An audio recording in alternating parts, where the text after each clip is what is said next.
Aujourd'hui, on va étudier Rashi sur la paracha. Vous avez dans le chapitre Kaf Aleph, verset Kaf Bet. Un Inyan Meyuchad, joli les versets. Vechi ye beish chet mishpat mavet vehumat. Vetalita oto al etz. Quand arrivera qu'un homme fasse une faute qui entraîne sa condamnation à mort et qu'il aura été tué par le Beddin comme il fallait, Vetalita oto al etz, il faut le pendre. Rashi nous explique sur la gauche, 5e ligne, Vetalita oto al etz, Rabotenu amru, Kol aniskalin nitlin, Sheneemar ki killelat Elohim talui, ve'amevarech Hashem biskila. Nos sages ont appris que selon la loi, selon la Torah, quand il y a le Sanhedrin, c'est-à-dire le tribunal suprême, et que donc on peut mettre en place les lois de la Torah de jugement, il y a 4 sortes de morts qui peuvent être appliquées par le tribunal. On les rappelle à Yom Kippour. Sekila, Serefa, Ereg, Vachenek. On les connaît tous par cœur grâce à Yom Kippour. Okay? On dit que peut-être que quelqu'un a fauté et qu'il est redevable d'une telle peine de ce qu'il a, Serefa.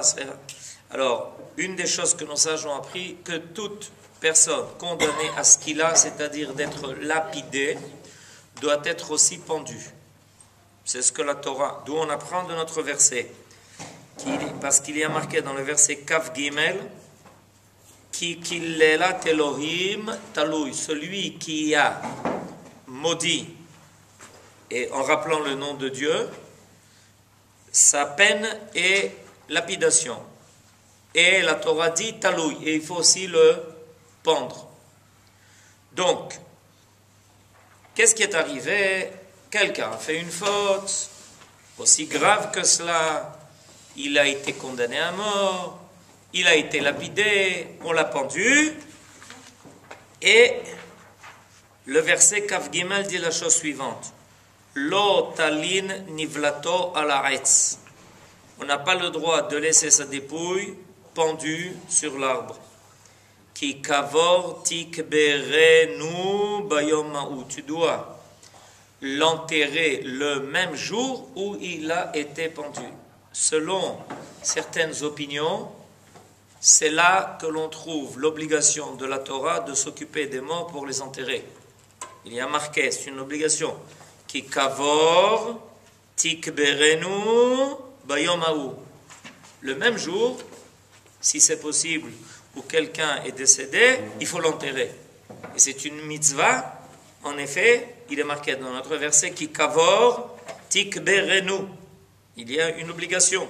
Quand on s'occupe de l'enterrement de quelqu'un, selon cette opinion, on applique une loi de la Torah. Ki kavor tikberenu. Il y a d'autres sources à cela, mais là, c'est dit en toutes lettres. Bayom ma'u, le même jour où il a été pendu. Ki killelat Elohim talui. Velo tetame et admatecha. Et tu ne rendras pas impure ta terre. En quoi? En quoi? En quoi ne pas rendre impure la terre? Qu'est-ce que ça vient faire ici tout d'un coup? Velo tetame et admatecha. Tu ne rendras pas impure ta terre. En effet, ces lois ne sont appliquées qu'en Eretz Israël. Mais ça veut dire quoi? Velo tetame d'admatecha. Qu'est-ce que ça vient faire ici? Ok? C'est une question c'est quelque chose qui n'est pas clair. Asher Hashem Elokecha noten lecha nachala. Et le verset continue de dire, fais attention de ne pas souiller la terre que l'Éternel, ton Dieu, t'a donné en héritage. Quel rapport? Quand on enterre un mort, alors la terre est souillée ou C'est le contraire qui est marqué ici. C'est ça le paradoxe. Le grand paradoxe, Bediouk, c'est que ici, le verset, les gens ne font pas attention à cela, mais dans ce verset, il dit le contraire. Si on n'enterre pas, alors on souille la terre. Si on l'enterre, pas de problème. Pourquoi, Estelle? Parce que le mort, c'est le degré maximum d'impureté. Et tant qu'il n'est pas dans le kéver, il est dans le Beth Ephraïm après. Il n'a plus le statut de mort, de tamé. Tant qu'il n'est pas dans le kéver, dans le Beth Ephraïm. Oui, pourquoi? Comment? Pourquoi il n'a plus le statut de mort là-bas? Parce que tant qu'il est mort. C'est intéressant ce que vous dites. Le fait que. D'abord, je voudrais faire juste une petite remarque. Une remarque de mots.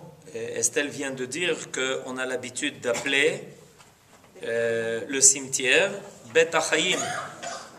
Elle a raison. C'est intéressant. On appelle ça Bet Achayim. La maison des vivants. Mais Anienne, tu enterres les gens là-bas et tu dis ça c'est la maison des vivants. Mais Anienne. Ça dépend de quelle vie on parle. Top. Alors, qu'est-ce que vous dites? Alors, tant qu'ils ne sont pas dans le kéver. Ouais. Et qui sont encore sur la terre d'Israël Nachala, ils ont le statut de Touma à 100%. Ouais, et pourquoi quand on les met en terre, ils n'ont plus le statut? Peut-être que c'est Al-Haaretz, Al-Adam. Pardon? Peut-être que quand ils sont pendus, ils sont Al-Adam. Eh oui, mais justement, c'est ça la véritable question. La question vous comprenez, là, la Torah nous donne un ordre, mais elle ne se contente pas de donner un ordre. Elle nous indique qu'il y a là quelque chose de particulier qui doit se révéler. Et que si on n'enterre pas les morts, on souille la terre. Si on les enterre dans la terre, alors il n'y a aucun problème, tout se passe bien. Et la question est pourquoi? Pourquoi c'est comme ça? On parle des morts qui ont été tués par les Non, par le Bédin, mais de là on peut apprendre à plus forte raison pour les autres. Si même quelqu'un qui a fauté, Gabriel, jusqu'à se rendre passible de la peine de mort, et qu'il a été tué pour sa faute, et qu'il a été pendu, et on t'oblige de l'enterrer, on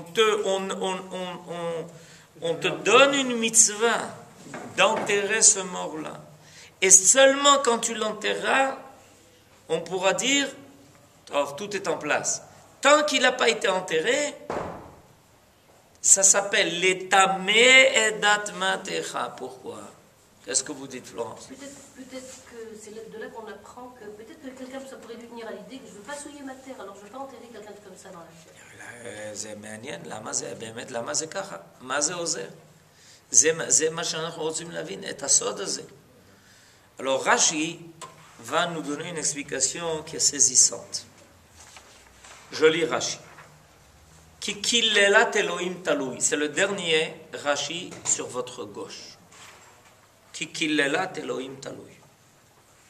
Zilzulo shel melech hu. She Adam asui bidmut diukno. J'explique. Rashi dit que quand un homme qui est mort, dans ce cas-là, même a été tué, quand on voit sa dépouille, c'est une atteinte portée à celui qui l'a créé. Zilzulo shel melechu. C'est une atteinte portée au roi, c'est-à-dire à Kadosh Baruch Hu. Lama. Chez Adam asui bedmut diukno. Parce que l'homme a été créé à son image. Ok? Quand quelqu'un est mort, quand quelqu'un a été tué, alors qu'est-ce qu'on a maintenant? On a quelque chose qui est à l'image de Dieu sans vie. Ça s'appelle Zilzul HaMelech. Pourquoi? Parce que Akadosh Baruch Hu s'appelle Elohim Chayim. Ce qui caractérise le plus la divinité, c'est la vie. C'est Chayim. Elohim Chayim, c'est comme ça qu'on l'appelle. Maintenant, les Aseret Yemei Teshuvah, bientôt, de Rosh Hashanah Yom Kippour, c'est ce qu'on va dire. Zochrenu lechayim, melech chafetz bachayim, kodvenu besefr chayim, melech Elohim chayim. Chayim, chayim, chayim, chayim, chayim. Alors tout d'un coup, qu'est-ce qui se passe? On voit quelqu'un qui a été créé à l'image de Dieu et il n'est pas vivant. il y a ici une contradiction profonde entre la définition de l'homme créé à l'image divine et le fait que ça ne soit pas vivant. Il y a quelque chose qui colle pas. Ça colle pas les deux ensemble. Ce qui doit en principe apparaître avec la divinité, c'est la vie. Or, quelqu'un créé à l'image de Dieu, et puis il n'est pas vivant. Et Rashi, pour nous faire comprendre encore plus ce drame, c'est un drame. C'est un drame que quelque chose soit à l'image de Dieu sans vie. C'est un drame. C'est une contradiction essentielle. C'est quelque chose qui ne peut pas s'accepter. C'est quelque chose qui est insupportable. Oh, Chazak ou Baruch, maintenant on commence à comprendre. Il a fait me'od. Yesh busha, mitbaishim. Comment quelqu'un qui est à l'image de son créateur, bitsalmo kidmuto, il est sans vie. C'est busha, il y a quelque chose qui ne marche pas ici. Et Rashi, pour nous faire comprendre ça, va nous donner un machal terrible, terrible. À chaque fois que j'arrive à ce machal, c'est saisissant. Regardez ce qu'il va dire. Ve'Yisrael em banav. C'est-à-dire que quand on dit que l'homme est créé à l'image de Dieu, il faut prendre ça très au sérieux quand on parle d'Israël. On n'est même pas capable, nous, de réaliser jusqu'à combien c'est vrai. Israël em banav. Pourquoi est-ce que Rashi rajoute ça? Pourquoi il a besoin de dire ces mots? 3 mots. Ve'Israël em banav. Et les autres, ils ne sont pas. Hein? Et les autres ne sont pas. C'est pas. Mais pourquoi il a besoin, à ce moment-là, dans ce qu'il est en train d'expliquer, pourquoi est-ce qu'il a besoin de... Alors, vous ne connaissez pas la généalogie, vous ne connaissez pas la génétique? Kidmuto, c'est toute l'humanité qui a été créée à l'image de Dieu. Non, mais pourquoi Zénachon? Ça va bien renforcer. Et en plus, Israël, C'est-à-dire? il a l'image, encore plus à l'image Pourquoi? de Dieu. Parce que c'est son fils. C'est son- Parce que le fils ressemble à son père. C'est ce qu'il est en train de dire. Le fils ressemble à son père. Quand on était à l'enterrement de Avraham Sanonès, Zichrono Livracha, chaque fils a parlé. Et un de ses fils a dit, « Papa, on dit de moi que je te ressemble comme de gouttes d'eau. Je suis tellement fier de ça. »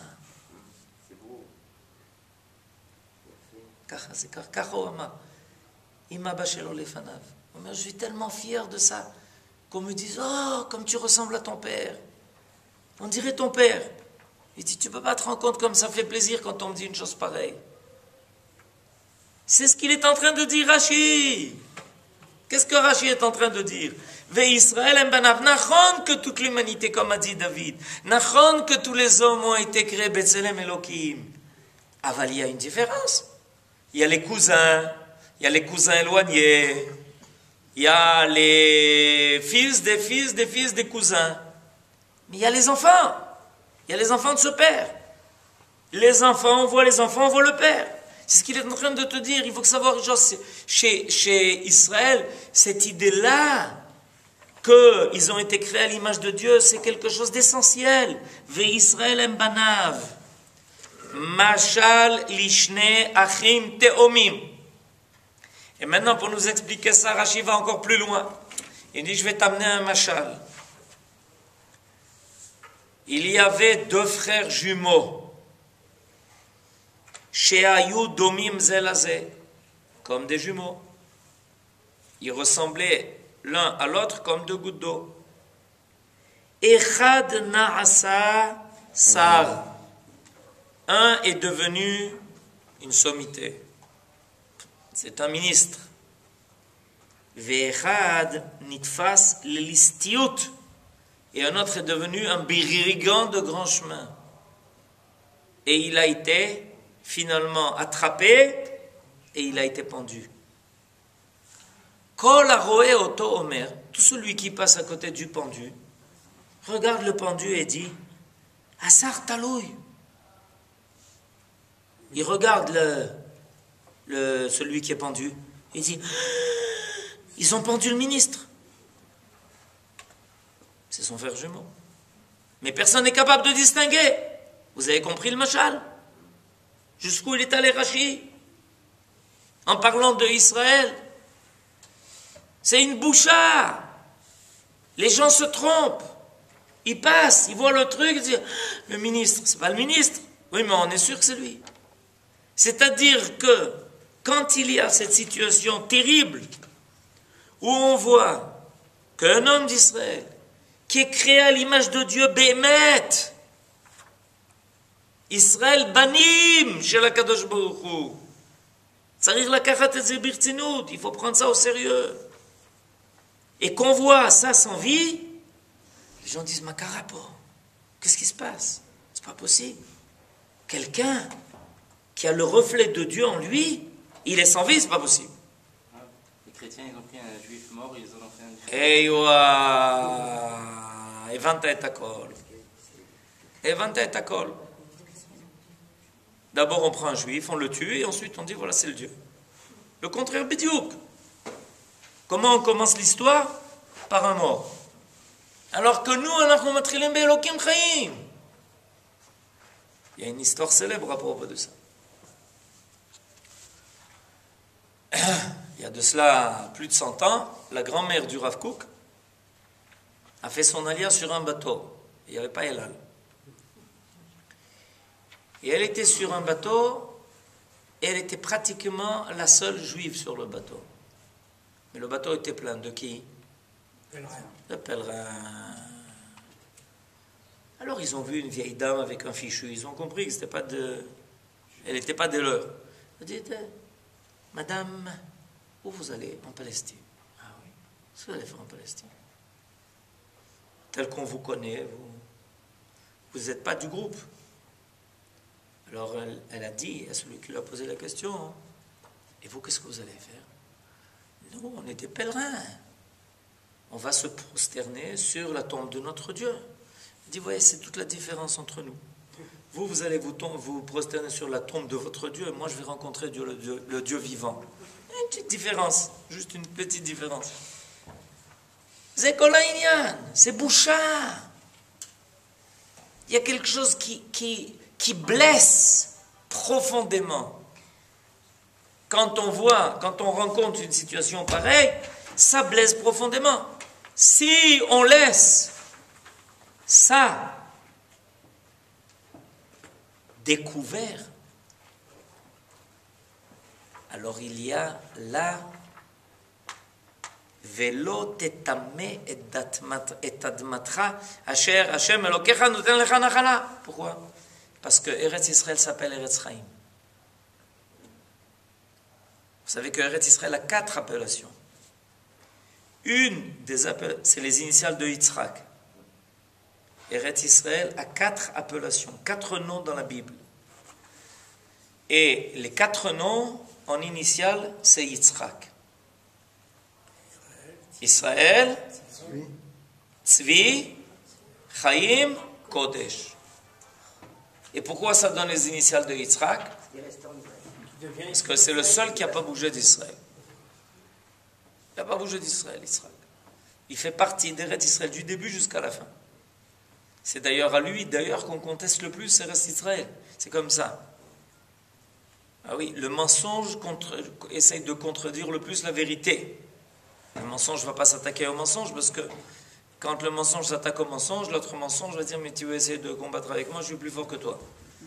Mais le mensonge s'attaque à la vérité. Celui qui a le plus été contesté, c'est Yitzhak.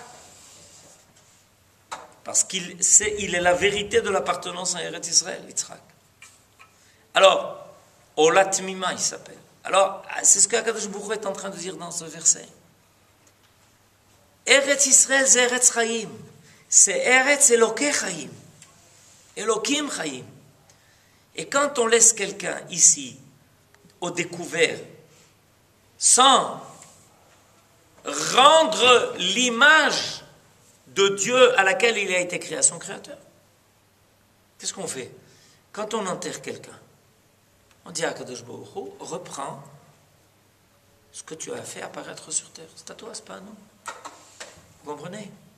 Quand si l'homme prend quelqu'un, le pend, et qu'il le laisse comme ça, c'est comme si il était le maître de l'image de l'autre. Il n'est pas le maître. Cette image doit être rendue au Créateur. Mina afar bata el afar tashuv. On remet la personne en terre, on le recouvre pour pas qu'il y ait de bouchard, et cette image-là est récupérée par Akadosh Baruch Hu.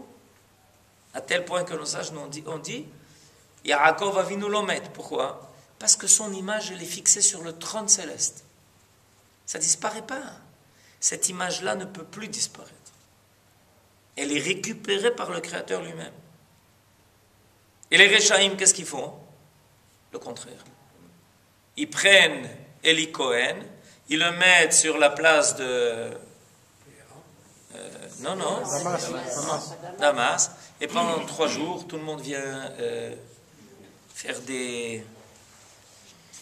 la ronde autour. Vous comprenez? C'est tout le contraire. C'est Touma. Qu'est-ce que c'est que Touma? La Agdara de la Touma, c'est quand se crée le vide, là où apparaissait la vie, le Kodesh. Là où il n'y a pas eu apparition de vie et de Kodesh, il n'y a pas de Touma. Pour ça que, par exemple, il n'y a pas de Touma sur le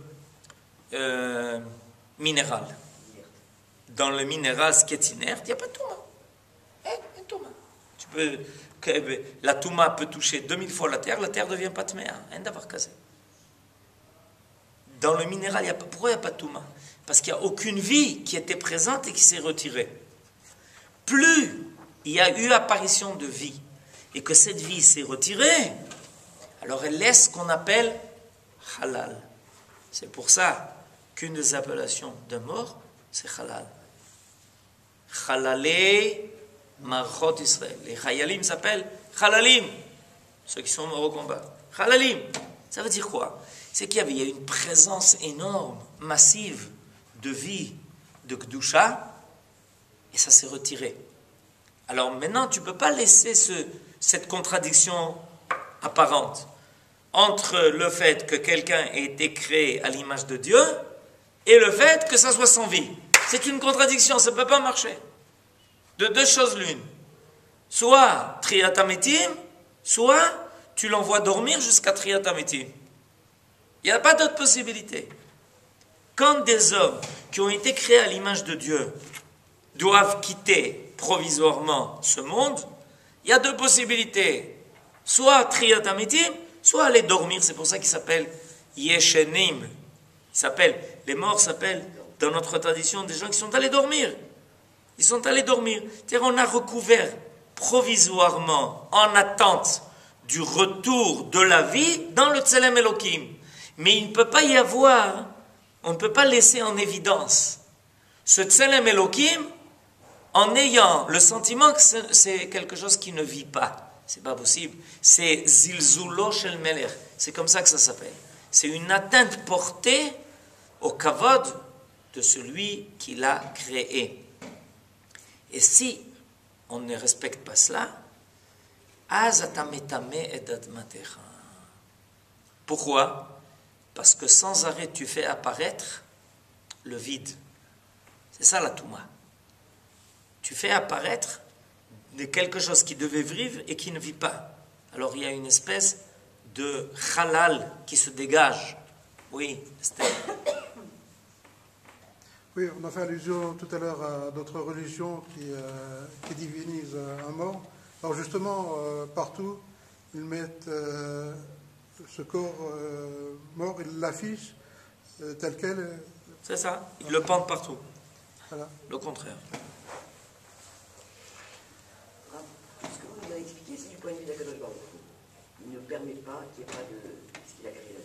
Maintenant, du côté des hommes, est-ce qu'on ne peut pas imaginer que notre vue a des limites, et notamment dans la salle, et que, puisqu'on décrit des tzadikim vivants, Ouais. et que la perception que les humains ont de cette vie, aujourd'hui, dont vous me parlez, qui est créée, elle continue. Mais vous avez raison. Il n'y a pas de rupture telle qu'on la voit. C'est d'un autre niveau. Voilà. À notre niveau. Mais la Touma, elle est à notre niveau. Elle n'est pas objective. La Touma, c'est quelque chose qui est référence à l'homme. C'est référence à l'homme. C'est-à-dire, à notre niveau, il y a une absence. Par notre perception. À notre niveau, il y a une absence. Ce sentiment d'absence, c'est ça qui nous atteint. La Touma, ça nous atteint à notre niveau. Quand il y a une Touma chez l'homme, il doit s'en libérer. Pourquoi? Parce que ça l'atteint. C'est pour ça qu'il y a certains hommes à qui on ne permet pas l'approche de cette Touma. Les Kohanim, le Nazir, etc. Pourquoi? Pour empêcher cette atteinte. Il y a une atteinte ici qui est faite. Maintenant, vous avez raison. Viendra le temps où, et il arrive des fois, où on est capable de reconnaître, on est capable d'avoir perception d'une vie qui n'a pas besoin de ces récipients pour se dévoiler. D'accord? Mais ça, c'est notre limite. Et étant donné que nous avons cette limite, alors c'est pour ça qu'on devient impur. C'est pour ça qu'on devient impur. Notre impureté vient de cela. Okay? Mais à partir du moment où on est persuadé que la vie continue d'être présente, votre remarque est très importante, vous allez comprendre pourquoi. Et alors il n'y a plus de Touma. Par exemple, Abraham, Yitzhak et Yaakov. On va sur leur tombeau, il n'y a pas de Touma. Pourquoi pas de Touma? Makara. Parce qu'on sait qu'ils sont vivants. Ils s'appellent Yeshene Chevron dans le Zohar HaKadosh. Comment on appelle les patriarches? Yeshene Chevron, ceux qui sont allés dormir à Chevron. C'est-à-dire, on est conscient qu'ils ne sont pas morts. Le problème, où il se situe, c'est que quand on est dans une situation habituelle, étant donné qu'on n'a pas la perception de la vie ou au-delà de la vie, ça nous atteint. Ça nous porte atteinte dans notre cœur, dans notre nefesh. On est mezouazaïm, on dit mais qu'est-ce qui se passe? Il était vivant aujourd'hui, il n'est plus aujourd'hui. Makarapo. Zepogea banou. C'est ça qu'il faut empêcher. Mais c'est la volonté d'Akadosh Baruch Hu de nous donner ces limites. Bétar, c'est la volonté de Akadosh Baruch Hu. Mais c'est aussi la volonté d'Akadosh Baruch Hu de dépasser, qu'on dépasse ses limites. C'est pour ça qu'on parle de Triyat HaMetim tous les jours. Vous savez qu'il y a des choses, on en parle une fois par an, Yom Kippour. Et il y a des choses dont on parle 3 fois par jour. Triyat HaMetim. Dans le Shmoneh Esrei, 3 fois par jour, Mechaye Metim, Ata Rav Leoshia. Mechaye Metim. Combien de fois un homme dit ça dans sa vie? Mechaye Metim, Ata Rav Leoshia. C'est-à-dire, dis-moi, tu crois sérieusement au fait que le divin ne peut pas mourir? Oui ou non? Tu y crois? Oui ou non? Parce que si tu y crois, il est clair qu'il ne peut pas y avoir autre chose que Triyat HaMetim. Le divin peut disparaître. Un homme a une âme. Elle peut s'effacer. C'est du divin. Ça n'a rien de matériel. Ça peut s'effacer. Où c'est? Et là, c'est ce qu'on te dit. C'est Chai Vekayam. Seulement nous, à notre niveau, avec les limites que l'on a, dans le monde où on se trouve, ça nous choque. Ça s'appelle Touma. Ce qui nous choque, c'est ça la Touma. Parce que ça atteint notre âme. Ça atteint quelque chose de profond en nous. En disant, mais pas possible. Il y avait de la vie et puis où elle est? Vous comprenez? C'est quelque chose de choquant. Et c'est pour ça qu'il faut recouvrir cela. Il faut pas que ça soit, il faut pas que ça reste dévoilé. Jusqu'arrive le temps où on comprendra, où ça sera clair, il n'y aura plus ces problèmes-là, et c'est au gamin. Ça s'appelle Triyat HaMetim. De la Touma à la Kedusha c'est quand même un système de séparation. On ne parle pas de la même séparation. On ne parle pas du contraire de la Kedusha, là. Quand vous dites Touma. Non, la Touma, c'est ce qui empêche le contact avec la Kedusha. Okay. La Kedusha, c'est objectif. La Touma, c'est un autre niveau. Notre niveau. C'est ce qui nous met un écran par rapport à la Kedusha. On ne peut pas y arriver. Quelqu'un de tamé ne peut pas rentrer dans le Beth Amikdash. S'il rentre dans le Beth Amikdash, on chayav mita. Pourquoi? Dans le Kedusha, il y a une notion de séparation aussi. Oui, bien sûr. Parce que la Kedusha, c'est quelque chose qui va au-delà du profane. C'est pas la même chose. C'est pas une salade. C'est clair. Alors pourquoi celui qui est amène Chayav Mita quand il rentre dans le Mikdash? Parce qu'il ment. C'est un mensonge. De dire que tu peux atteindre, que tu peux avoir accès à la Kedusha alors que tu es en Touma, c'est un mensonge. Tu n'es pas en une situation telle que tu prétends que tu vas rencontrer la vie alors que tu es attaché à la mort. Le tamé, il est attaché à la mort. Toutes les toumotes sont rattachées à la mort. Donc quelqu'un est rattaché à la mort, il dit maintenant je vais rencontrer le Dieu vivant. On lui dit mais dis-moi, qu'est-ce que tu racontes? Tu veux rencontrer le Dieu vivant alors que tu es attaché à la mort? Ça ne marche pas. Tu te mets en danger. La pendaison, là, c'est par rapport aux hommes. Pardon? La pendaison après la skina, c'est par rapport aux hommes. C'est un exemple? C'est pour un exemple? C'est pourquoi? Pourquoi on prend celui qui a été... Je ne sais pas ce qu'il a. Pour que les hommes prennent conscience de la gravité de la chose, bien sûr. Shabbat Shalom.